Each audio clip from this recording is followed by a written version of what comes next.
Bapak, Ibu, dan saudara terkasih, sebuah kebaikan Tuhan jika kita masih bernafas dan dapat berjumpa untuk menikmati kembali firman Tuhan.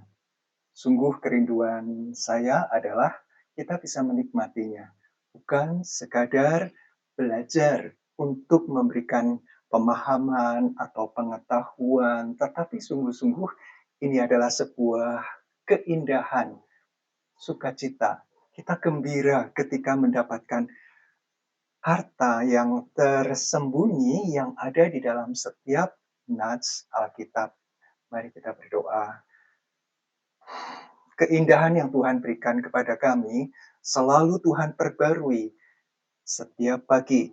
Rahmat Engkau, Tuhan nyatakan kepada kami, dan tolong supaya kami menyadari Tuhan, melalui nafas hidup, melalui kesempatan yang Tuhan berikan.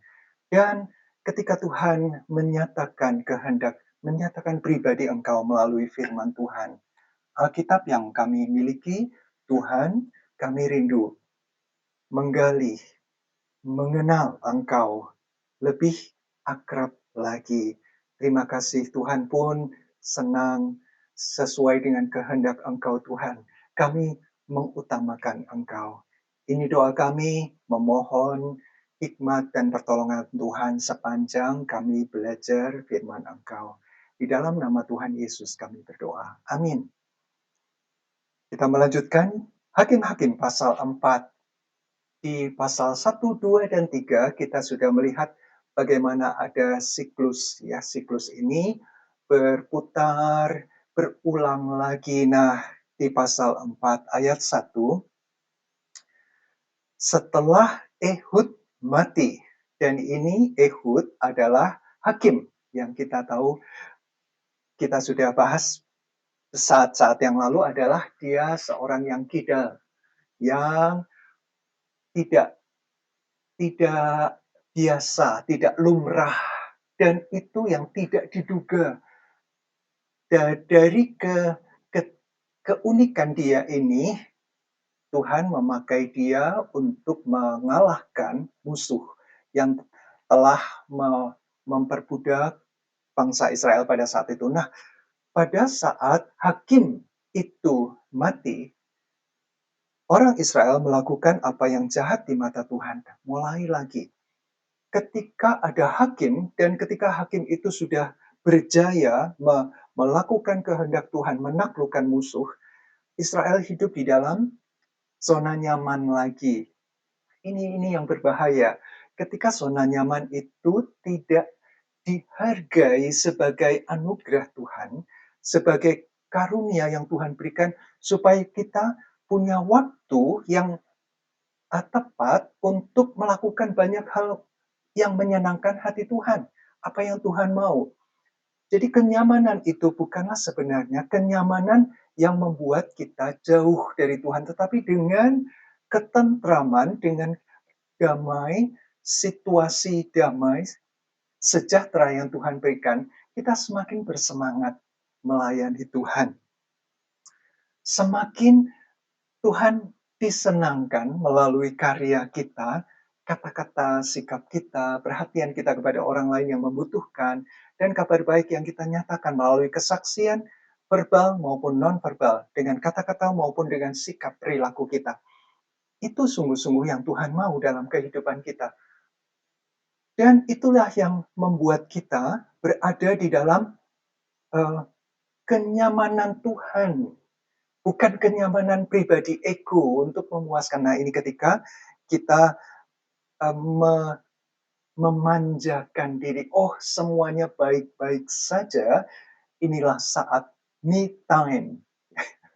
Saya bisa melakukan apa yang saya suka. Nah, itulah yang mulai terjadi lagi. Siklus dosa itu. Melakukan apa yang jahat di mata Tuhan. Lalu, Tuhan menyerahkan mereka ke dalam tangan Yabin, Raja Kanaan yang memerintah di Hazor. Itu adalah sebuah konsekuensi seperti yang Tuhan sudah sampaikan dari awal, udah puluhan tahun yang lalu. ratusan tahun yang lalu bahkan ya, ketika Tuhan menyampaikan sebuah kondisi. Perjanjian ada yang tanpa kondisi kepada Abraham dan ada yang dengan kondisi. Ada ikatan, dua pihak masing-masing mengerjakan bagiannya, barulah perjanjian itu tergenapi.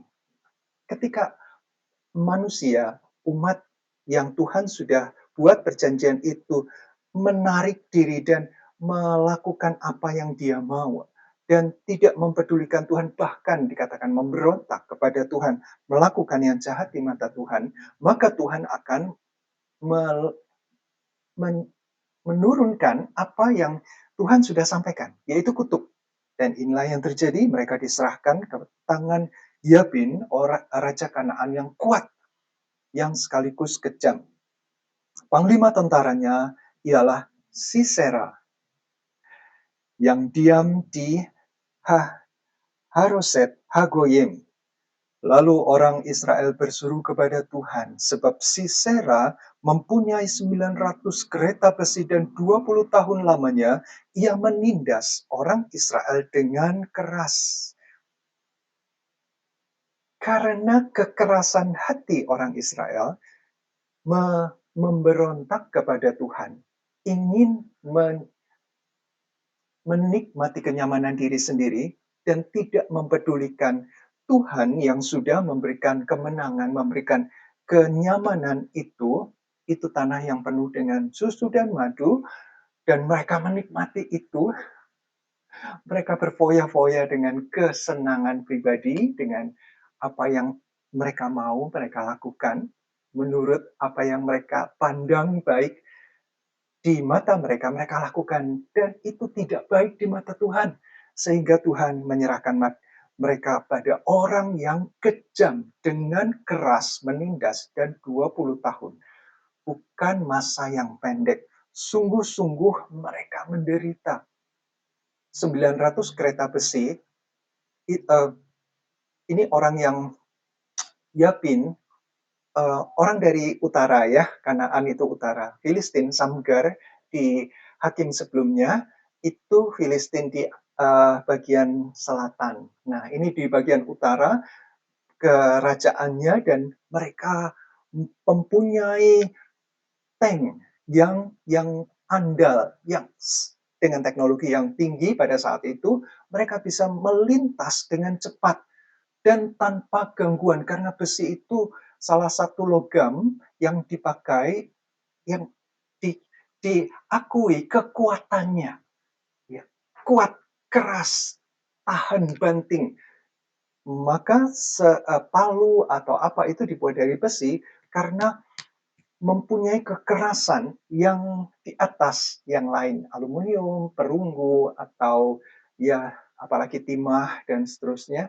Jadi mereka punya kecepatan dan kekuatan, ketangguhan untuk berjalan dari utara, bagian utara. Oh ini ya, gambar peta ini dari bagian utara sampai ke bagian tengah, itu mereka punya uh, keunggulan di darat.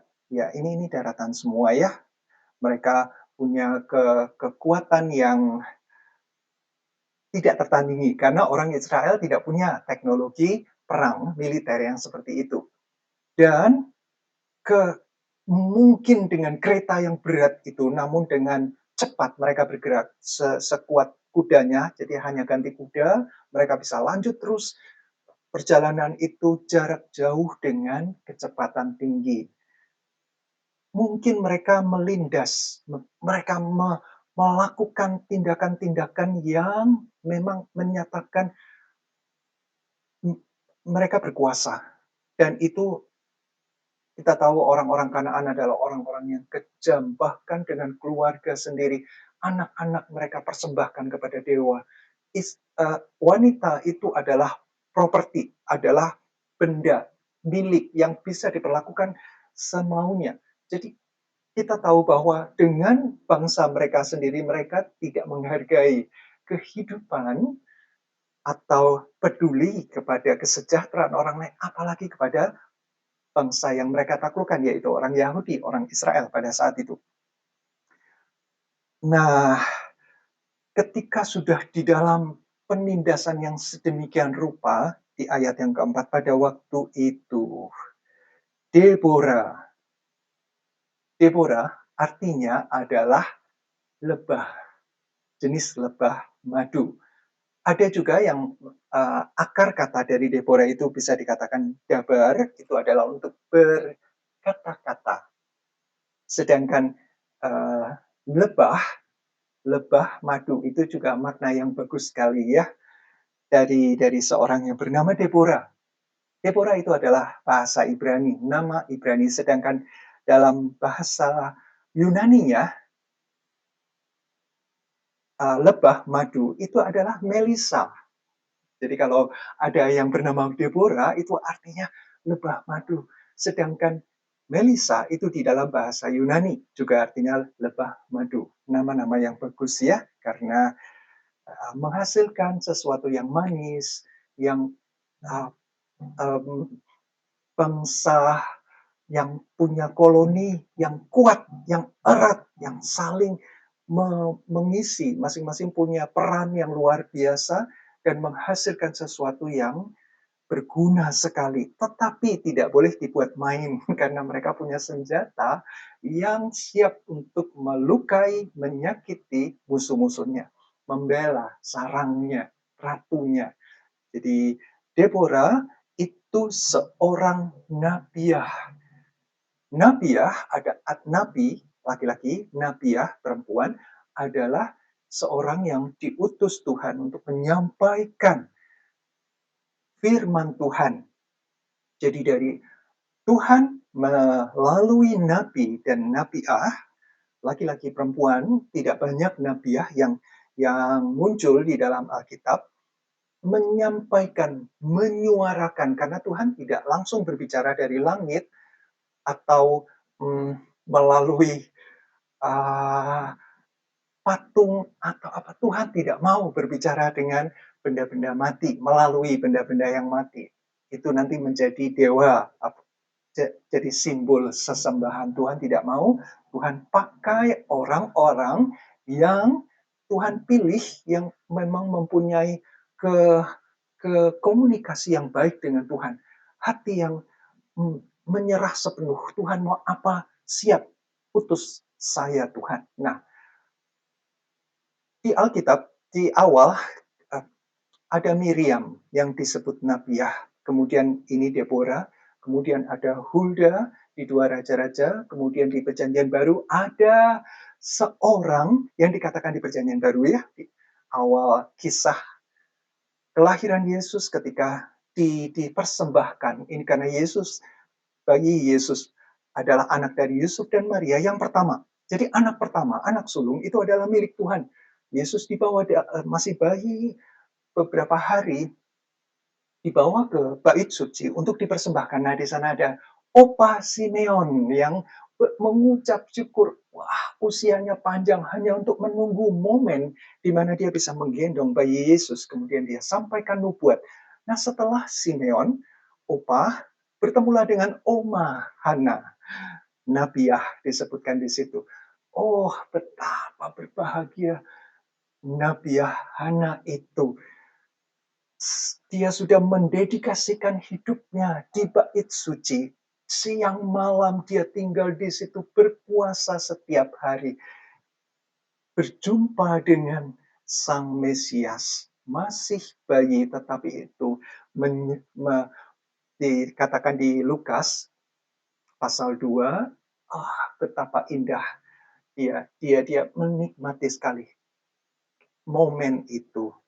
Dan kemudian di Kisah Para Rasul juga ada ya, tidak banyak nabiah yang disebutkan di Alkitab. Tetapi ini berarti Deborah itu dikatakan memerintah sebagai hakim. Hakim sekaligus menyatakan kehendak Tuhan, firman Tuhan. Apakah Tuhan menegur, mengoreksi? Apakah Tuhan mengingatkan kembali firman Tuhan? Ataukah Tuhan ingin dia menubuatkan sesuatu untuk masa depan, menyatakan kehendak Tuhan untuk masa depan. Apa yang Tuhan ingin sampaikan? Sampaikan melalui nabi, penyambung lidah Tuhan. Ya, itu yang diistilahkan nabi. Kemudian dikatakan dia adalah istri Lapidot. Istri Lapidot. Lapidot, kalau nama disebutkan istri berarti Lapidot adalah suami dari Deborah. Dan nama ini hanya muncul sekali di sini. Lapidot itu punya makna obor atau terang atau nyala yang menerangi, yang menyinari. Dan itu adalah sebuah lambang di mana Lapidot ini memiliki semangat yang membara. Hanya muncul sekali. Tidak ada berikutnya, sebelumnya juga tidak ada, tetapi disebutkan di sini. Apa maknanya? Dengan sangat baik, sehebat-hebat seorang wanita, dia selalu dikenal dengan nama suaminya.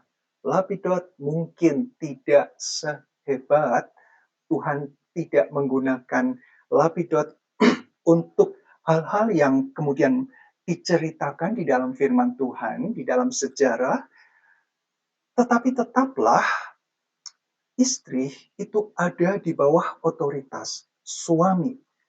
Jadi ini sebuah pengajaran yang sangat bagus. Sehebat-hebat, setangguh-tangguhnya perempuan, wanita, istri, ya, tetaplah di bawah. Sekali lagi mari kita sadari sama-sama. Baik untuk laki-laki sebagai kepala keluarga, sebagai suami, sebagai ayah, maupun istri sebagai wanita yang menyadari posisi ada di bawah, tunduk kepada suami. Itu yang disebutkan di Perjanjian Baru, ya, di Efesus. Dan Lapidot tetaplah sebagai suami, ya, bukan disebutkan Lapidot suami dari Deborah, bukan, ya. Deborah istri Lapidot, artinya yang melayani tuan. Pada saat itu suami itu dipanggil tuan, ya, dihargai. Dan di sini Alkitab juga menyatakan itu. Memerintah sebagai hakim, Deborah memerintah sebagai hakim atas orang Israel. Dan Deborah itu ada di, kalau kita melihat peta ini ya, di daerah di bagian atas, di tengah-tengah, maafkan, di bagian tengah. Sementara tadi Yabin itu di bagian utara, kerajaan utara Israel, mereka menyerang dari atas, kemudian memiliki teknologi yang cepat bisa mengalahkan, menundukkan bagian tengah. Nah, di tengah ini ada Deborah. Di sini dikatakan, ia biasa duduk di bawah pohon korma. Korma Deborah antara Rama dan Betel di pegunungan Efraim. Nah, pegunungan Efraim termasuk agak tengah ya, walaupun ya juga tidak terlalu selatan, tapi di Efraim ya ada daerah-daerah di mana suku-suku lain dia ada di kira-kira ada di pertengahan itu. Di sini disebutkan ia biasa duduk di bawah pohon korma, Deborah. Pohon korma itu punya makna yang khusus.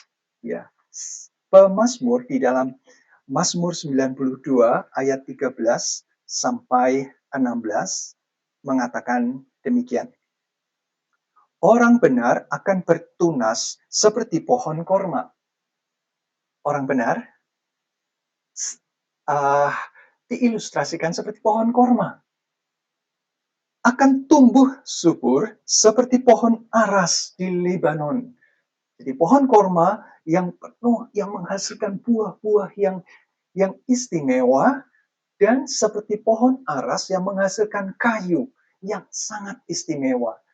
keistimewaan itu diakui dan memang menjadi ikon, menjadi lambang dari kalau Aras itu di Libanon. Ketangguhannya, kekuatannya menghadapi cuaca apapun, se ekstrim apapun, pohon Aras itu luar biasa. Pohon kurma menjadi menjadi penghasil makanan utama, makanan pokok dari penduduk di sana. Mereka yang ditanam di bait Tuhan akan bertunas di pelataran Allah kita. Jadi pohon kurma, pohon aras itu ditanam di bait Tuhan. Ada di lingkungan di mana Tuhan berdiam. Orang benar itu ada di lingkar, ya, di lingkar di sekitar kehadiran Tuhan. Menikmati, nah ini dilanjutkan, ya, akan bertunas di pelataran Allah kita. Bukan rumahnya, tetapi pribadi Allah itu dihadirkan di sini sebagai tanda bahwa orang benar itu memiliki hubungan yang istimewa dengan Sang Allah, Raja semesta alam. Pada masa tua pun mereka masih berbuah, menjadi gemuk dan segar. Pohon korma itu sampai puluhan tahun menghasilkan, dan itu istimewa, ya. Satu pohon korma yang ada, menurut yang saya dapatkan literatur maupun ya klip yang bercerita tentang pohon korma di Israel, satu pohon itu dalam 1 tahun itu bisa menghasilkan 150 sampai 200 kilogram kurma satu batang pohon. Jadi ketika makin besar, makin tinggi, hasilnya pun makin banyak, kurmanya gemuk dan segar. Bayangkan kalau itu punya sebuah perkebunan dengan ratusan pohon kurma, panennya akan bahkan bisa selain menjadi makanan pokok di daerah sana, juga diekspor. Buah kurma yang paling lezat seluruh dunia ada di Israel. Dan pengekspor buah kurma yang ada satu nama Mijul atau apa begitu, saya tidak ingat karena itu nama yang agak sulit diucapkan, Mijul, itu 75% diekspor dari Israel. Tetapi menarik sekali, ya, saya lanjutkan dulu, untuk memberitakan bahwa Tuhan itu benar. Orang benar memberitakan Tuhan benar. Kenapa? Karena kebenaran orang benar itu berasal dari Tuhan yang benar. Jadi mulut orang benar akan menyuarakan, akan menggemakan, menggaungkan terus secara verbal dengan kata-kata maupun secara non-verbal, bahwa ia gunung batuku dan tidak ada kecurangan padanya. Sebuah ayat yang ditulis oleh pemazmur begitu kuat maknanya, yang menyatakan bahwa Tuhan sumber kebenaran dan kita orang benar ada di sekitar Tuhan, dan itu yang menyuarakan kepada dunia bagaimana Tuhan itu istimewa. Kisah yang sangat menarik yang kita harus tahu, orang Kristen harus tahu, bahwa tadi saya sudah sampaikan 75% pengekspor kurma terbaik di dunia itu dari Israel.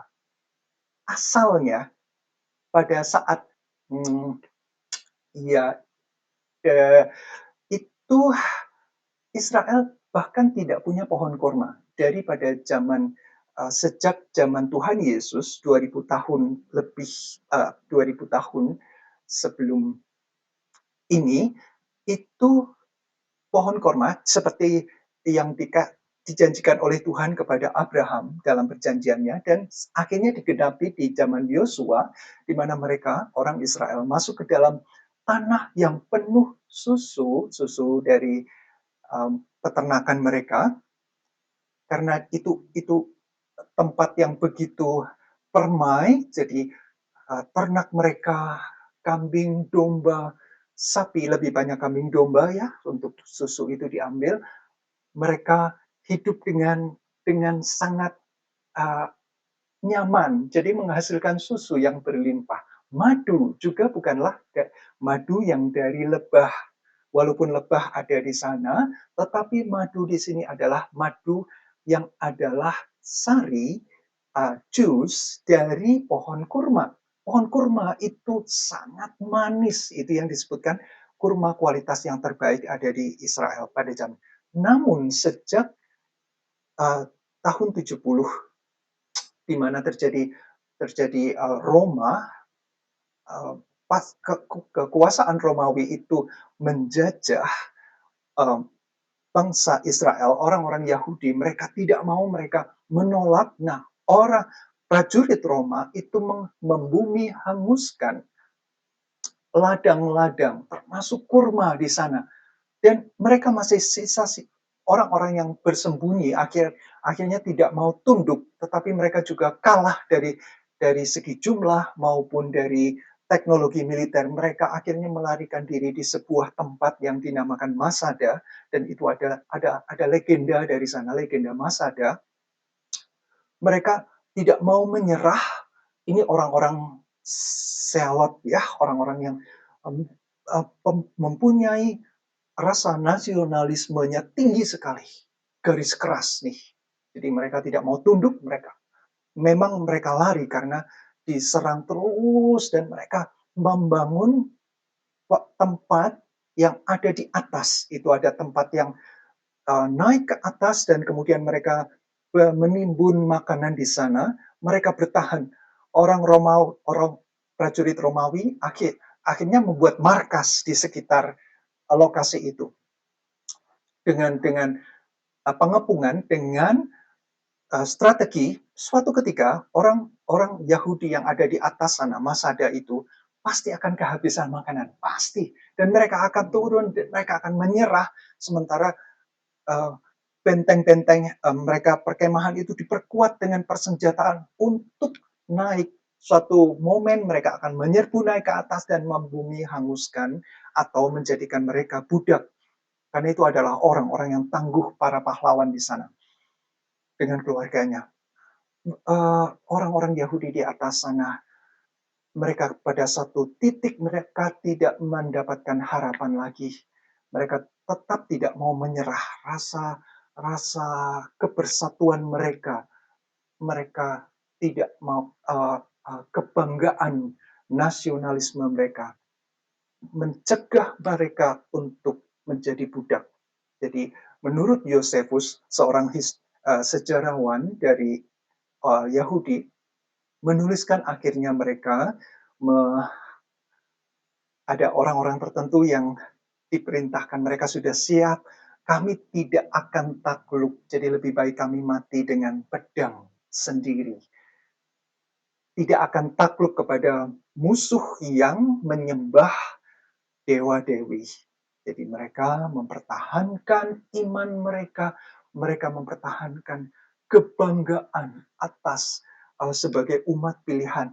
Ada orang-orang yang akhirnya membantai, membunuh sesamanya, dan kemudian mereka bunuh diri. Tetapi mereka mau tunjukkan, kami bukan karena kelaparan, karena di situ mereka membakar semuanya, ya, persenjataan mereka di atas itu mereka bakar sendiri, bukan oleh Romawi. Menurut sejarawan Yosefus ini, ya, mereka membunuh, membakar semua, tetapi meninggalkan satu tempat perbekalan, satu ruang perbekalan di mana mereka mau tunjukkan, kami bukan karena kelaparan. Di situ ada bejana-bejana berisi anggur dan kurma dan minyak zaitun yang masih ada isinya.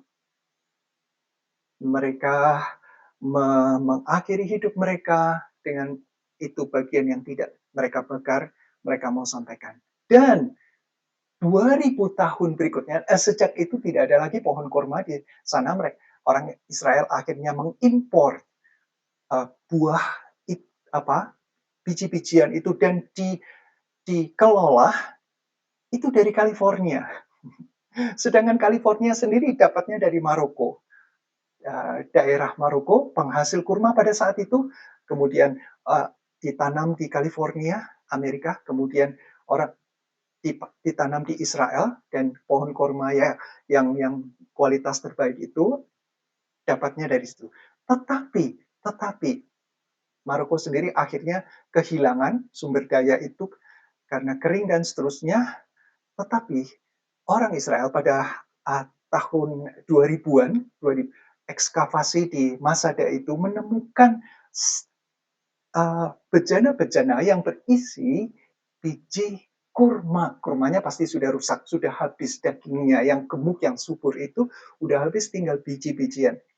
Bayangkan 2000 tahun itu tersimpan di dalam bejana dan kemudian dimasukkan di dalam museum sebagai artefak, sebagai hasil dari penggalian ekskavasi arkeologi. Nah, ada dua wanita seorang wanita yang tiba-tiba memiliki kerinduan itu biji-bijian, siapa tahu bisa dikembangkan kembali. Padahal sudah mati 2000 tahun yang lalu. Dan kemudian dia mengajak satu lagi wanita yang dengan profesi memiliki keahlian di dalam tanaman. Dan mereka mencoba, akhirnya mereka mencoba menumbuhkan kembali biji-bijian itu, ditanam, dibuatlah iklim yang mirip dengan perjanjian lama pada saat itu, dengan sedikit kelembapan, pelan-pelan mereka dengan kesabaran yang luar biasa, akhirnya satu benih itu tiba-tiba pecah dan muncullah tunas. Wow, itu menjadi berita yang menggemparkan. Betapa tidak, biji yang sudah 2000 tahun akhirnya menjadi tunas. Dan kemudian dikembangkan sedemikian rupa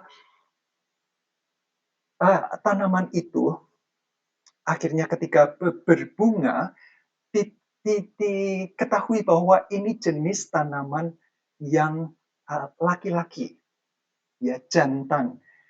Jadi hasilnya itu adalah untuk membuahi tanaman yang betina. Nah, ini akhirnya diberi nama Metusalah, seorang orang yang sangat istimewa di Perjanjian Lama, ya, yang usianya panjang sekali, 969 tahun. Nah, Metusalah ini ketika berbunga, ya, bunga jantan, itu mulai dipikirkan apakah mau dicoba untuk disilangkan dengan kurma betina yang dari Mesir, karena itu yang paling dekat spesiesnya. Tetapi mereka tetap memperhatikan, ya, ada benih-benih lain yang mereka sangat harapkan. Ada 5 benih, yang satu sudah menjadi Metusalah, yang lain ditunggu-tunggu. Semoga mereka berharap ada yang pohon korma betina. Penantian itu membuahkan hasil yang sangat menggembirakan dan sangat mengejutkan. Akhirnya 3 dari 5 itu menjadi pohon korma jantan dan 2 menjadi pohon korma betina. Dan ketika disilangkan, hasil panen pertama itu adalah kurma yang manis, yang begitu sedap. Wow, sebuah keajaiban Tuhan tunjukkan. Benih itu harus mati. Dan pada saat yang tepat, dengan situasi yang tepat, muncullah kehidupan. Dari kematian muncul kehidupan. Waktu bukanlah hal yang menghalangi karya Tuhan untuk menyatakan keindahannya. Dan sekarang itu dibudidayakan sedemikian rupa, akhirnya banyak sekarang sudah ada perkebunan dari hasil benih, ketika kurma yang sudah dihasilkan dari perkawinan kurma jantan Metusela dan betina, saya lupa namanya, diberi nama betina, nama, Hana atau apa gitu ya, saya lupa. Akhirnya biji itu dibudidayakan kembali dan sekarang ada begitu banyak perkebunan kurma di sana. Nah, sampai saat ini Israel mendominasi produksi eksportir kurma terbaik di dunia, 75%. Dengan mengetahui ini kita tahu bahwa kurma itu punya kualitas yang luar biasa. Kesuburannya, ketangguhannya, tahan lamanya. Itu yang membuat kurma itu istimewa ya, dan itu kisah yang sangat baik di mana Deborah itu bisa tinggi sekali pohon kurma itu seperti pohon kelapa di kita lebih banyak kelapa, tidak ada kurma. Jadi tinggi itu bisa menunjukkan pohon kurma di Yeriko itu juga terkenal dengan kota kurma. Nah, ini Deborah bukan di Yeriko, di antara Rama dan Betel, tetapi ada perkebunan di mana Deborah Lapidot tinggal di sana. Dia menjadi hakim dan orang Israel menghadap dia untuk berhakim kepadanya. Ya, itu adalah sebuah pernyataan bahwa apa yang disampaikan Deborah itu sungguh penting bagi orang Israel. Dan mereka mengakuinya. Jadi Barak, dia menyuruh memanggil Barak bin Abinoam dari Kades, daerah Naftali di utara, dan berkata kepadanya. Jadi dalam posisinya, perannya sebagai hakim di Israel, dia punya wewenang, otoritas untuk memanggil seorang jenderal dari utara. Karena memang orang Kanaan mulai menjajah itu dari utara, dia panggil Barak, anak dari Abinoam. Abi itu artinya bapa, Noam itu yang senang. Jadi Abinoam di mana ayahku bergembira, ya, ayah yang bersuka cita. Abinoam itu artinya dia panggil Barak itu juga bernama mempunyai makna kilatan dari guntur. Jadi mempunyai sebuah makna yang sangat bagus di mana Barak itu menyilaukan, ya, kilat guntur, kilatnya itu menyilaukan, dan itu arti dari nama Barak. Dia panggil Barak dan berkata, bukankah Tuhan Allah Israel memerintahkan demikian? Jadi Nabi ini menyuarakan kehendak Tuhan. Kehendak Tuhan adalah majulah, bergeraklah menuju Gunung Tabor dengan membawa 10.000 orang Bani Naftali dan Bani Zebulon bersama-sama dengan engkau. Jadi ini adalah sebuah perintah dari Tuhan yang Deborah sampaikan kepada Barak. Dan aku, Tuhan, melalui suara Deborah, akan menggerakkan Sisera, panglima tentara Yabin, dengan kereta-keretanya dan pasukan-pasukannya menuju engkau ke sungai Kison, dan aku akan menyerahkan dia ke dalam tanganmu. Sebuah perintah yang sangat jelas sebenarnya. Itu daerah kekuasaan Barak. Ya, dia punya relasi dengan Naftali, dengan Zebulon dengan sangat baik. Jadi memang ini orang yang dipercaya, dan kemudian dengan perintah Deborah itu disampaikan kepada orang yang tepat, karena memang Barak yang mempunyai otoritas di sana dan memiliki keistimewaan untuk menggalang pasukan. Namun menarik sekali ya, menarik sekali.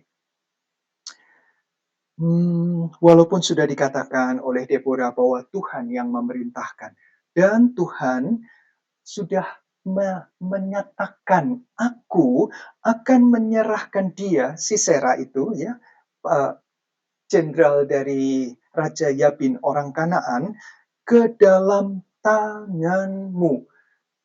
Ini firman yang Tuhan sampaikan sendiri. Kita sadar bahwa firman Tuhan adalah ya dan amin. Ya, tidak akan gagal di dalam pelaksanaannya karena sudah disampaikan rencana ini. Namun di ayat yang ke-8 jawab Barak kepada Deborah. Mari kita perhatikan kata-katanya. Jika engkau turut maju, aku pun maju. Tetapi jika engkau tidak turut maju, aku pun tidak maju. Coba kita renungkan sejenak. Kata-kata dari Barak ini. Jadi Barak setelah mendengar firman Tuhan melalui Deborah, Barak minta Deborah ikut maju bersama dengan dia. Kalau Deborah mau, baik kita maju bersama. Tapi kalau Deborah tidak mau, aku tidak mau maju. Jadi siapa yang dia andalkan? Deborah, hakim yang sekaligus nabiah itu. Di dalam benak, kemungkinan ya di dalam benak Barak, dia lebih nampaknya lebih percaya Deborah daripada Tuhan. Uh, Logikanya adalah kalau Tuhan menyuruh melalui Deborah, jadi kalau saya ajak Deborah, pasti firman Tuhan itu akan tergenapi. Wow, cara berpikir yang menunjukkan sikap, ada rasa kecemasan, kekhawatiran, ya bahkan ketakutan. Tidak bisa dibilang pengecut, tidak, karena dia siap untuk maju, asal. Nah, persyaratannya Deborah yang adalah hakim yang dia anggap ini akan mempersatukan. Jadi ketika aku menggalang pasukan dari suku-suku yang lain, ini hakimnya sudah bersama dengan aku. Mereka pasti menurut otoritasnya, apalagi dia sekaligus adalah nabiah, juru bicaranya Tuhan. Itu yang Barak andalkan. Deborah seorang pribadinya dengan statusnya, dengan jabatannya, itu yang dia andalkan, bukan Tuhan. Nah, ini dia. Seringkali kita juga uh, mempunyai keraguan yang seperti ini ya, seperti kita belajar dalam jawaban Barak ini kita belajar dua hal. Um, kita lanjutkan dulu jawaban dari Deborah ya, setelah Deborah juga tahu Barak mengandalkan dia lebih dari Tuhan. Nah, ini jawaban Deborah. Baik, aku turut hanya. Nah, ada konsekuensinya nih. Karena Barak memiliki kondisi persyaratan, maka Deborah pun sampaikan dari firman Tuhan, hanya engkau tidak akan mendapat kehormatan dalam perjalanan yang engkau lakukan ini. Sebab Tuhan akan menyerahkan Sisera ke dalam tangan seorang perempuan. Kalimat ini tidak akan muncul, saya yakin, jika Barak tidak membuat persyaratan seperti yang di atas. Tetapi karena persyaratan itu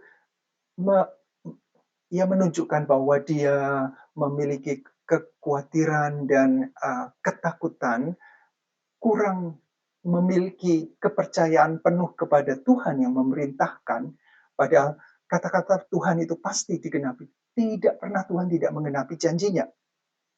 Maka kita belajar dua hal.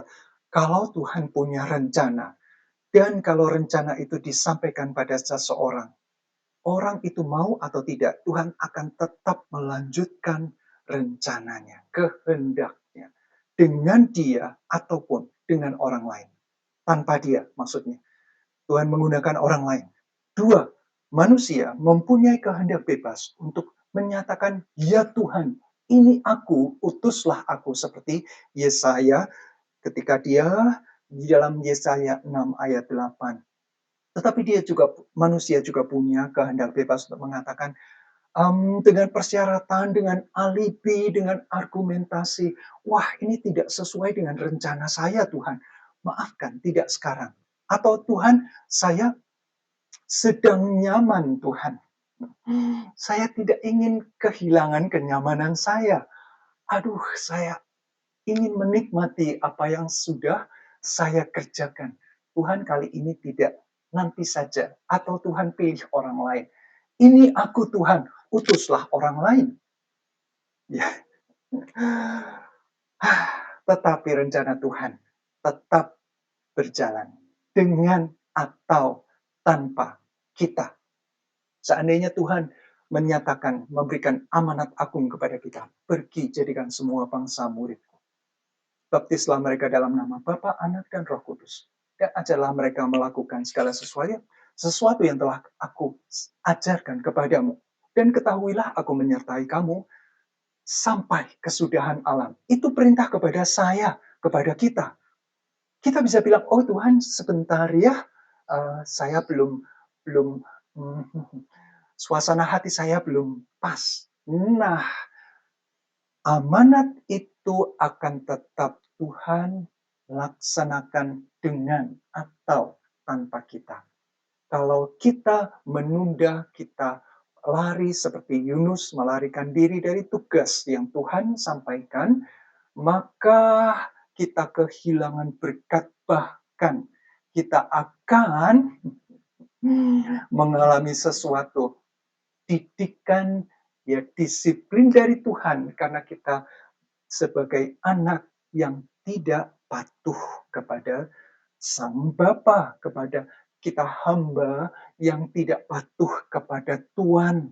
Bukan hanya kehilangan berkat, kita mendapatkan konsekuensi dari ketidaksetiaan, ketidaktundukan, ketidakpatuhan kita kepada Tuhan. Menarik sekali dalam kisah Esther. Esther bukan siapa-siapa. Tetapi pada saat ada pemilihan, ya sang raja mendeportasi, tidak puas dengan ratunya, maka dicari ratu baru. Dari banyak orang yang ada di benteng Susan pada saat itu, Ahasweros menyuruh mencari seorang yang nanti pantas menggantikan ratu yang sudah tidak taat, tidak patuh itu. Nah, Esther salah satu. Mordekai membuat Esther ya sampai pantas untuk menjadi salah satu kontestan kandidat calon ya, dari seleksi ratu pada zaman itu. Dan ketika dengan tangan Tuhan sedemikian rupa, di antara kecantikan kemolekan ratusan mungkin ribuan wanita, gadis-gadis yang istimewa, satu yang paling menonjol, yang memikat hati raja adalah Esther. Dan ketika Esther sudah menjadi ratu, dan kemudian ada Haman yang begitu benci dari sejak sekian keturunan, Haman ini mempunyai kebencian kepada orang Yahudi, dan akhirnya dengan cara yang begitu licik dia berhasil membuat Raja Ahasweros untuk mengeluarkan maklumat deklarasi membantai seluruh orang Yahudi yang ada di benteng itu, bahkan di seluruh wilayah kekuasaan raja. Nyaris itu keluar. Mordekai sampaikan melalui pesan seseorang kurir kepada Ratu Esther. Saat inilah saatnya kamu berbicara kepada raja. karena orang Yahudi berada di dalam ancaman maut benar-benar, itu sudah akan dilaksanakan pembantaian, ya, genosida itu akan saatnya, Esther, kamu harus sampaikan kepada raja. Lalu Esther punya sampaikan bahwa kebiasaan, bahwa budaya di kerajaan itu adalah ratu tidak boleh tiba-tiba datang, ya, tidak, kalau tidak dipanggil, apalagi di saat jam kerja, lalu tiba-tiba datang, maka itu sangat tergantung pada suasana hati sang raja. Kalau rajanya lagi senang, maka dia selamat. Tetapi kalau raja sedang sibuk dengan pekerjaannya, kemudian merasa terganggu, maka ratu, sekalipun ratu, istri sah dari raja, juga akan mati. Atau seperti ratu sebelumnya. Ketika Esther menyampaikan itu, Mordekai berkata begini, kita harus lihat, karena kalimat itu bagus sekali. Di dalam Esther pasal 4 ayat 14, dikatakan demikian. Jangan kira karena engkau di dalam istana raja, hanya engkau yang akan terluput dari antara semua orang Yahudi. Sebab sekalipun engkau pada saat ini berdiam diri saja, bagi orang Yahudi akan timbul juga pertolongan dan kelepasan dari pihak lain. Dan engkau dengan kaum keluargamu akan binasa. Siapa tahu, mungkin justru untuk saat yang seperti ini, engkau beroleh kedudukan sebagai ratu. Wow, ini sebuah kata-kata yang menghentak kita semua, menyatakan bahwa sebuah prinsip bahwa kalau Tuhan mempunyai pekerjaan, karya, dan Tuhan mengutus kita, kalaupun kita jawab, ini aku Tuhan, utuslah orang lain, maka Tuhan akan memakai orang lain. Sungguh-sungguh, kita akan kehilangan sukacita di dalam pengikutan kita kepada Tuhan. Ini adalah sebuah prinsip yang penting. Mari kita bersungguh-sungguh menjaga apa yang Tuhan, ketika Tuhan memiliki kerinduan bagi kita, mari kita sungguh-sungguh menyatakan kerinduan Tuhan adalah kerinduanku juga. Bukan soal suasana hati. Aku mau, aku lagi senang atau tidak senang. Bukan. Tetapi aku tunduk. Aku hormat. Saya sungguh-sungguh takluk sebagai hamba. Sebagai anak Tuhan. Di mana Bapa sudah mengaruniakan begitu banyak keindahan, kebahagiaan, yang terutama adalah kehidupan yang sejati, kehidupan yang kekal, penebusan, keselamatan itu sudah terjamin baik secara abadi maupun di sini. Ada penyertaan Tuhan. Maka saya mau Tuhan, ini aku Tuhan, utuslah aku. Dengan berkata, dengan berkomitmen seperti itu, maka Tuhan akan disenangkan, karya Tuhan digenapkan, dan kita terlibat di dalamnya. Oh, bukankah itu yang terbaik? Karena Tuhan sumber dan Tuhan adalah tujuan hidup kita. Ya, akhirnya lalu Deborah bangun berdiri dan pergi bersama-sama dengan Barak ke Kedes. Barak mengerahkan suku Sebulan dan suku Naftali ke Kedes. Maka 10.000 orang maju mengikuti dia dan Deborah maju bersama-sama dengan dia. Mereka tadi dikatakan mereka bersiap di Gunung Tabor. Gunung Tabor itu juga perbatasan antara Zebulon, Naftali, Isakar, dan di situ sebuah bukit sebenarnya, ya, 570 meter di atas permukaan laut, dan itu bentuknya seperti batok kelapa setengah begitu, melengkung, oval dengan batu-batu kapur di dalamnya. Jadi itu adalah tempat yang sangat strategis. Melawan kereta besi, daerah yang naik itu pasti bukanlah keunggulan dari kereta besi, tapi yang dari atas memiliki benteng yang alamiah, dan dengan gravitasi memiliki keunggulan dalam banyak hal. Seperti tadi Masada, itu mereka bisa bertahan sekian lama,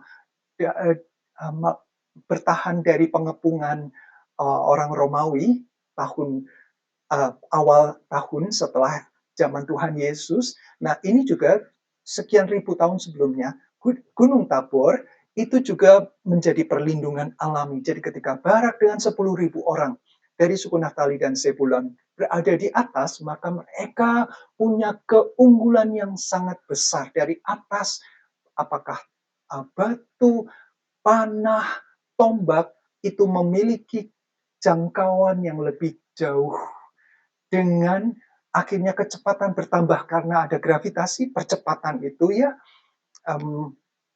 panah maupun tombak ataupun batu akan lebih cepat daripada saat dilempar dari atas. Dan itu keunggulan. Kereta besi bukanlah keunggulan lagi. Sekuat-kuatnya kuda menarik menanjak, pada satu titik akan berhenti, kehabisan nafas, dan kereta itu mundur kembali. Dan itulah yang terjadi. Mereka bertempur akhirnya setelah dikabarkan kepada Sisera bahwa Barak bin Abinoam telah maju ke Gunung Tabor, dikerahkannya segala keretanya, 900. Ini yang dikerahkan 900. Kemungkinan itu dia masih punya untuk menjaga daerah Kanaannya, ya, yang dikerahkan untuk menaklukkan tanah Israel itu 900. Dan seluruh rakyat bersama-sama dengan dia dari Haroset Hagoyim ke sungai Kison. Nama sungai yang saat ini Kison itu sudah tidak ada lagi. Lalu berkatalah Deborah kepada Barak, bersiaplah, sebab inilah harinya Tuhan. Nah, sekali lagi Deborah selalu menyatakan Tuhan, Tuhan. Ya, bukan Barak, bahkan bukan dirinya sendiri. Menyerahkan Sisera ke dalam tanganmu. Bukankah Tuhan telah maju di depan engkau? Bagus sekali ya, Tuhan tetap menyerahkan Sisera ke dalam tangan Barak, walaupun nanti eksekutornya bukan Barak. Ya. Tetaplah Tuhan maju, karena Barak berkata, ya, aku maju. Tetapi dengan sedikit, dengan pengandalan kepada orang lain. Turunlah Barak dari Gunung Tabor dan 10.000 orang mengikuti dia. Dan Tuhan, ayat 15, dan Tuhan, saya memberi warna yang istimewa, saya menggarisbawahi, memberikan lingkaran. Setiap ada kata Tuhan, setiap ada kata aku dalam huruf besar, itu sangatlah penting. Itulah yang menjadi fokus dari penyampaian firman Tuhan ini. Dan Tuhan mengacaukan Sisera dengan segala keretanya dan seluruh tentaranya oleh mata pedang di depan Barak, sehingga Sisera turun dari keretanya dan melarikan diri dengan berjalan kaki. Lalu Barak mengejar kereta-kereta dan tentara itu sampai Haroset Hagoyim, dan seluruh tentara Sisera tewas oleh mata pedang. Tidak ada seorang pun yang tinggal hidup kecuali Sisera. Nah, menarik sekali. Bagaimana Tuhan mengacaukan pasukan yang tangguh, yang hebat ini. Disebutkan ada sungai Kison, dan di dalam pasal selanjutnya ada nyanyian dari Deborah yang diaransir oleh Deborah dan dinyanyikan bersama dengan Barak. Itu dikatakan seperti ini. Ayat pasal 5 ayat 21. Sungai Kison menghanyutkan musuh. Kison, sungai yang terkenal dari dahulu kala itu. Majulah sekuat tenaga, hai jiwaku. Nah, jadi nampaknya kita bisa menduga dari nyanyian Deborah dan Barak ini, Sungai Kison tiba-tiba banjir, yang membuat tanah di sekitarnya itu berlumpur. Kereta besi sama sekali tidak punya keunggulan. Bahkan belum sampai ke Gunung Tabor, masih ada sekian mil, sekian kilometer ke depan, mereka sudah terperangkap di Sungai Kison. Mereka tidak menduga tiba-tiba kenapa air sungai yang kecil itu sungai kecil, bukan sungai Yordan yang besar. Sungai kecil ini tiba-tiba meluap dan membuat mereka terjebak. Kereta besi tangguh, ya, kuat, ya, tetapi berat. Dan itulah kelemahannya. Dan Tuhan memakai situasi itu sehingga Barak dan 10.000 tentaranya dapat menghabis. Itu sudah kacau duluan. Pasukan dari Sisera ini sudah kacau. Wah, mereka berusaha mungkin menarik selain kuda, mereka mencoba. Ya karena di kereta itu mereka terlindung sebenarnya. Ada pertahanan di situ. Selain kecepatan, mereka juga punya perlindungan dari panah, dari tombak. Karena kereta itu besi, ketika ada pedang atau tombak atau panah, itu besi itu akan melindungi mereka. Tetapi perhitungan mereka salah. Mereka kalah hancur-hancuran. Tetapi Sisera, jenderalnya, tetap hidup.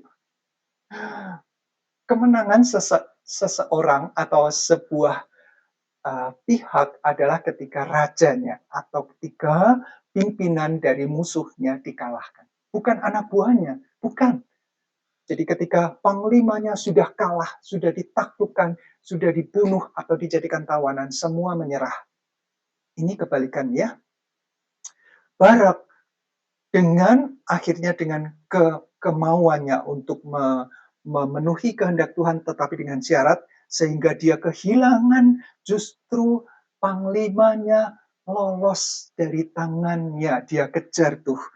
Ya, tetapi Sisera berjalan kaki melarikan diri ke kemah Yael. Ini di tengah-tengah tiba-tiba ada muncul nama Heber, orang Keni. Orang Keni itu uh, uh, kerabat atau ipar dari Musa. Jadi ini keturunan dari istrinya, Sipora, istri dari Musa, anak dari Yitro, imam yang ada di itu adalah bangsa suku Keni. Nah, ada tiba-tiba muncul keluarga yang berpisah jauh. Suku Keni ada di bawah, di selatan, tetapi satu keluarga atau famili ini naik ke atas dan tinggal di daerah utara Israel. Nampaknya Heber dikatakan di sini memang mempunyai perjanjian dengan Yabin. Jadi apakah Heber ini adalah intel atau mata-mata, tidak penting, tetapi dia bukan orang Israel. Istrinya, Yael, itu juga bukan orang Israel. Namun, ketika Sisera melarikan diri dan sampai di tenda. Nah, ini yang menarik nih ya. Di situ ada pohon tarbantin. Mereka tinggal, suku Keni, keluarga Keni ini, Heber, itu tinggal di pohon, maksudnya penandanya adalah pohon tarbantin. Pohon tarbantin juga mempunyai keistimewaan. Di Alkitab, nama pohon tarbantin mempunyai melambangkan sesuatu. Ini pohon yang bisa tinggi sekali, tinggi, ya, sampai belasan meter ke atas dan kuat, memberikan perlindungan. Cabang-cabang pohon ini melebar menjadi payung dan sekaligus dari jarak jauh orang bisa melihat bahwa ketika ada pohon-pohon besar berarti ada pemukiman di situ, berarti ada air di situ. Jadi orang akan menjadikan pohon tarbantin itu penanda tempat yang penting. Nah, Sisera menuju ke pohon tarbantin itu dan menjumpai yang ada di perkemahan itu bukan Heber yang adalah hmm, sahabat dari Yabin atau yang punya perjanjian dengan rajanya, tetapi yang ada adalah istrinya. Kemah suami, kemah istri berbeda, dibedakan. Uh, Maksudnya mereka punya tempat-tempat yang khusus. Jadi kalau suami kemahnya lebih besar, lebih lega dengan peralatan perangnya dan orang-orang keluar masuk di situ, orang-orang laki-laki berdiskusi atau mempunyai kegiatan. Nah, perempuan punya sendiri kemahnya. Untuk istri-istri, untuk anak-anak, keluarga itu tinggal di situ. Yang Sisera datang ke rumah Yael. Mengapa? Tidak tahu, tidak disebutkan. Yael itu punya makna, yaitu kijang. Menarik juga ya. Jadi punya masing-masing punya arti dari nama itu, kijang atau rusa. Lalu Sisera disambut oleh Yael, singgahlah tuanku, silakan masuk, jangan takut. Sekali lagi, ini adalah kelompok nomaden bangsa Keni ini karena dia naik ke atas sendirian ya, satu keluarga saja, sementara yang lain ada di bawah, yang ada di padang gurun di bawah, ini naik ke atas untuk mendapatkan kehidupan yang mungkin lebih enak, lebih nyaman, ada pohon-pohon, lebih permai ya. Jadi orang-orang di sana juga adalah orang-orang yang tangguh, termasuk Yael ini ya. Kijang ini adalah orang yang tangguh. Mereka biasa mengerjakan semuanya sendirian, membangun tenda, mempersiapkan berburu kalau perlu, dan seterusnya. Dia menyambut Sisera, si jenderal dari Yabin, Raja Kanaan. Lalu singgahlah Sisera ke rumah perempuan itu, karena ini kemungkinan berjalan cukup jauh, beberapa hari, diperkirakan 3 hari, dari tempat sungai Kison. Dia sudah berjalan sendirian jauh, dan dia sangat kelelahan. Jadi sampai di dalam kemah perempuan itu, dia tidur ditutup dengan selimut, kemudian dia minta minum. Aku haus sekali, aku minta minum. Lalu Yael mintanya adalah air, sedikit air, tetapi Yael memberikan kirbat susu, diberikan dia minum, diselimuti pula. Dan di dalam pujian Deborah dan Barak pasal berikutnya disebutkan juga bahwa selain susu domba atau susu kambing yang diberikan itu, dia juga memberikan di sini dikatakan disuguhkannya dadih. Ini di pasal 5 ayat 25. Dalam pujian Deborah dan Barak ditambahkan. Jadi bukan cuma susu yang diberikan dalam cawan yang baik, yang indah, karena ini orang kaya, keluarga kaya, tetapi juga dadih. Nah, dadih ini membingungkan. Sebenarnya ini adalah dari susu yang sudah diolah. Jadi mungkin beberapa terjemahan yang dari bahasa Inggris adalah butter, mentega, tetapi juga mungkin bukan mentega yang seperti kita makan sekarang ya. Mungkin itu adalah kepala susu, atau bahkan itu sudah diolah menjadi semacam keju, ya yogurt begitu. Apapun yang memang dia sebagai makanan dan susu sebagai minumannya. Makanan ini asalnya dari susu juga, tetapi diolah. Jadi Sisera di dalam kelelahan yang pada puncaknya, dia menikmati sekali apa yang dihidangkan oleh Yael, si kijang istri dari Heber ini.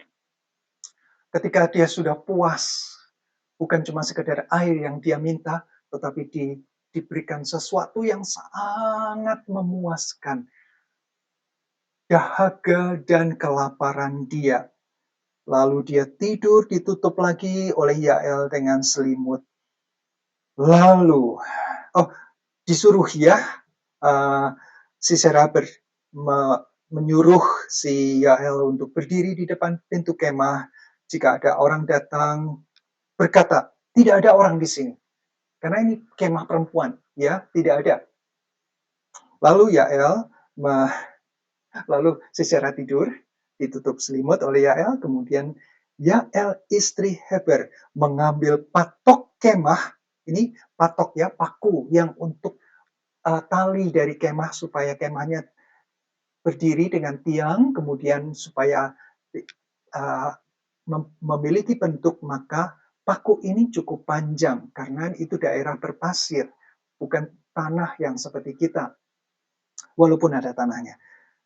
Diambilnya pula palu, mendekatinya diam-diam, mendekati Sisera diam-diam, lalu dilantakkannya lah patok itu masuk ke dalam pelipisnya sampai tembus ke tanah.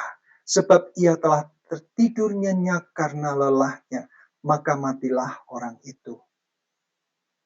Hakim-Hakim adalah satu kitab yang boleh dikatakan penuh dengan kekerasan. Ya kalau film itu ada rate-nya. Ratingnya apa nih? Untuk anak-anak boleh, segala usia boleh, atau mulai ada batasan. Nah, kitab Hakim-Hakim punya batasan itu sebenarnya. Karena kekerasan, kekejaman itu secara uh, jujur, terbuka, disampaikan terang-terangan. Sehingga untuk anak-anak yang membayangkan, maka ini kalau diterjemahkan ke Alkitab anak-anak atau difilmkan untuk anak-anak, maka ada hal-hal yang disamarkan, begitu ya. Kalau kita melihat suka animasi tentang Hakim, Deborah dan Barak, maka wah, dijadikan agak lucu sedikit supaya tidak kental kekerasan yang ada violent gitu ya. Nah, jadi Sisera mati di tangan Yael, bukan Barak. Barak mengejar sampai di situ, keluarlah Yael mendapati dia dan berkata, mari aku akan menunjukkan kepadamu orang yang kau cari itu. Lalu masuklah Barak ke dalam dan tampaklah Sisera mati tergeletak dengan patok dalam pelipisnya.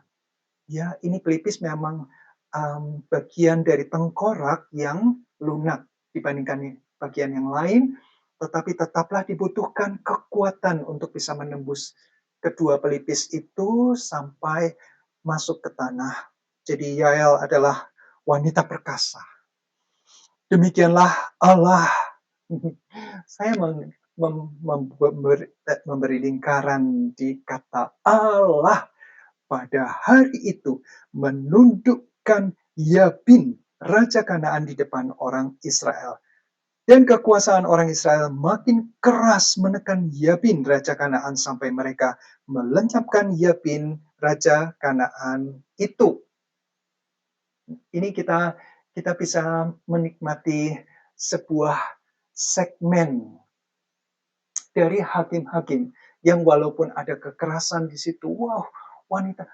Mari kita perhatikan, Yael bukanlah orang Yahudi, sekali lagi, tetapi Tuhan memakai wanita, perempuan yang istimewa, istimewanya setelah dikisahkan ini ya, sebelumnya tidak ada istimewanya sama sekali, ya nama begitu saja lewat, atau bahkan tidak akan muncul nama Yael di Alkitab ini, sampai dengan Tuhan memakai dia dengan anugerah Tuhan, memakai dia membuat orang Israel terbebas dari penjajahan perbudakan Kanaan di bagian utara.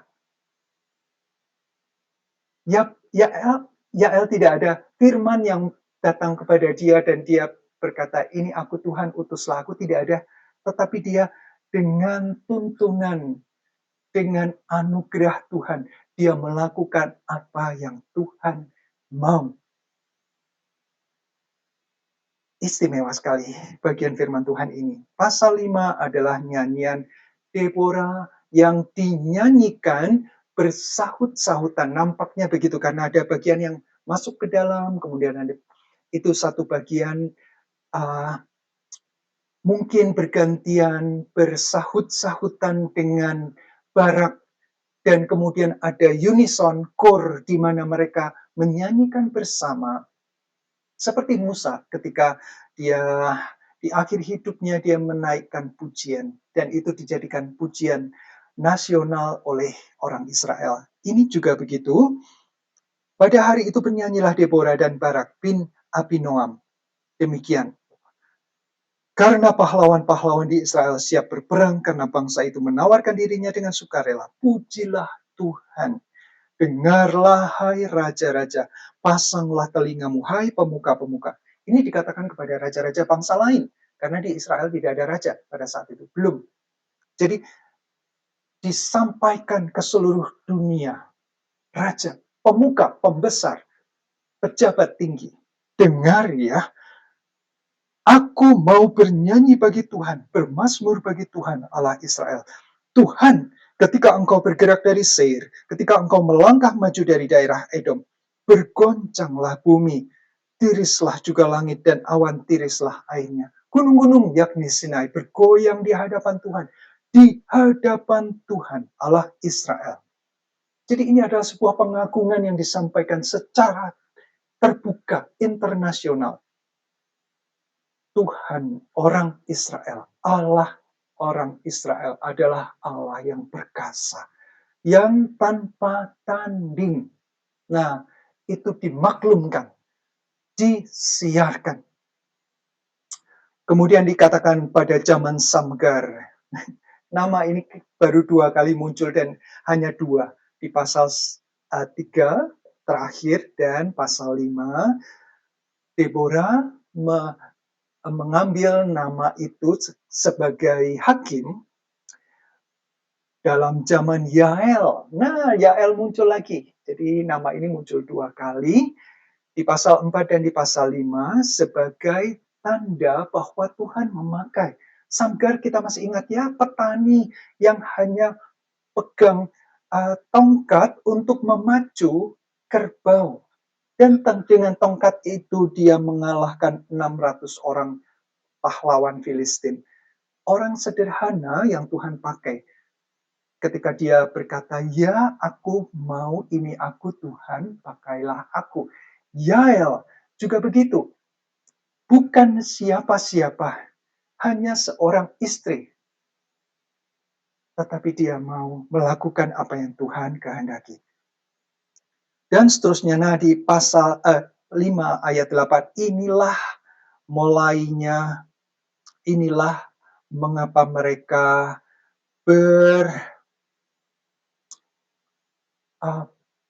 siklus dosa itu ya, ketika orang memilih Allah baru, maka terjadilah perang di pintu gerbang.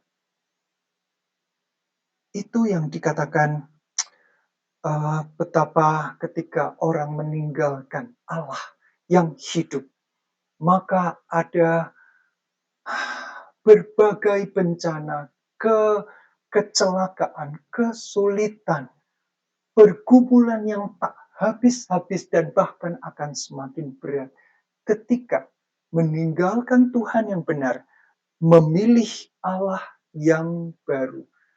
Di dalam firman Tuhan di kitab yang terakhir di Alkitab kita, di kitab Wahyu, kepada 7 jemaat, maka jemaat yang pertama yang paling disorot adalah ketika jemaat di Efesus meninggalkan kasih yang mula-mula kepada Tuhan. Yang bergelora, yang penuh dengan keintiman, yang punya kerinduan untuk terus bercakap-cakap, berrelasi, mendengarkan firman Tuhan, melakukan firman Tuhan, menyenangkan hati Tuhan. Itu cinta yang mula-mula. Ketika itu ditinggalkan, Tuhan berkata, betapa jauh kamu telah jatuh. Dan itu sebagai peringatan kepada kita semuanya. Jangan sampai meninggalkan, bahkan menyurutkan api cinta itu. itu juga disebutkan sebagai kesalahan yang besar. Lihat betapa kejatuhan yang dalam. Mari kita sungguh-sungguh berjaga-jaga. Meninggalkan kasih yang mula-mula akan membawa kesulitan yang membuat kita, orang-orang yang meninggalkannya, frustrasi.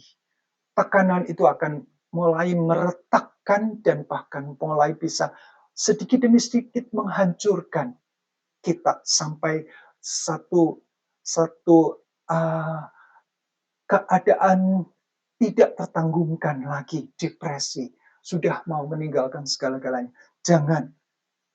Jangan sampai kita ada di dalam proses yang semakin dalam. Mari kita cari Tuhan. Karena itu Tuhan yang begitu perkasa. Dengan membaca firman Tuhan, kita kembali, fokus kita disadarkan. Dari Tuhanlah semua kemenangan. Dari Tuhanlah semua kehidupan yang berkelimpahan, yang berbahagia, kebahagiaan yang sejati, kelimpahan yang sejati. Bukanlah material. Tetapi dari dalam hati memancar air kehidupan yang memuaskan. Itu poinnya. Bukan kemewahan dari luar yang akan membuat kita puas. Bukan. Tetapi dari dalam hati memancar air kehidupan, itulah yang memuaskan kita. Dan di ayat-ayat selanjutnya dalam pujian ini mulai dibandingkan suku-suku yang dengan rela mau berperang mengalahkan penjajah, dan suku-suku yang tetap diam-diam saja, tidak peduli dengan saudara-saudara mereka yang ada di dalam penindasan. Itu disebutkan di beberapa di dalam pujian ini selanjutnya, ya. Ada nama Sebulon dan tadi yang Efraim, ya, Benyamin, Isakar, itu adalah mereka yang mau berkarya, yang mau ikut berperang bersama dengan Deborah dan Barak. Dan itulah yang akhirnya di ayat yang ke-12 ini bagus sekali, ya. Dan kelihatan bagaimana pujian ini bersahut-sahutan. Bangunlah, bangunlah Deborah. Pasti yang menyanyikan Barak, nggak mungkin Deborahnya sendiri. Bangunlah, bangunlah, nyanyikanlah suatu nyanyian. Kemudian Deborah bernyanyi, bangkitlah Barak dan kiringlah tawananmu, hai anak Abinoam. Ya, artinya dari pimpinanlah yang harus bangkit supaya seluruh anak buah, seluruh orang yang dipimpinnya ikut bangkit. Dari pimpinanlah gerakan itu terjadi. Tuhan memberikan perintah kepada Deborah, firman, sehingga Deborah sebagai hakim, sebagai nabiah, dan kemudian firman Tuhan itu ditujukan kepada Barak. Barak sebagai jenderal, panglima perang, mengkonsolidasi anak buahnya. Dua-duanya bangkit dahulu, dan barulah semuanya dapat terjadi sesuai dengan kehendak Tuhan. Digerakkan seperti yang Tuhan mau, mulai dari pimpinan. Betapa para pimpinan keluarga, kepala keluarga, mulai dari kepala keluarga, pertanggungjawaban itu diminta dari kepala. Kepala memiliki kantor mungkin, memiliki usaha tertentu mungkin, gereja, umat, penatua, majelis, hamba Tuhan, semuanya punya peran sebagai pemimpin yang harus bangkit lebih dahulu, supaya karya Tuhan, pelayanan Tuhan di tempat yang Tuhan percayakan itu juga ikut bangkit dan menghasilkan kemenangan demi kemenangan dari Tuhan. dari Tuhan, tetapi harus ada jawaban. Ini aku, utuslah aku, bukan utuslah orang lain. Ya, itu akhirnya kita bisa mengakhiri bagian pasal 5 ini dengan sungguh-sungguh menarik sekali ya di ayat yang ke-26 ini menceritakan ulang apa yang terjadi. Yael itu ya, air diminta orang itu, tapi susu diberikannya. Dalam cawan yang indah disuguhkannya lah dadih atau tadi uh, keju, ya, mentega atau yogurt begitu. Tangannya diulurkannya mengambil patok, tangan kanannya mengambil tukul tukang palu. Ditukulnya Sisera, dihancurkannya kepalanya, diremukkan dan ditembusnya pelipisnya.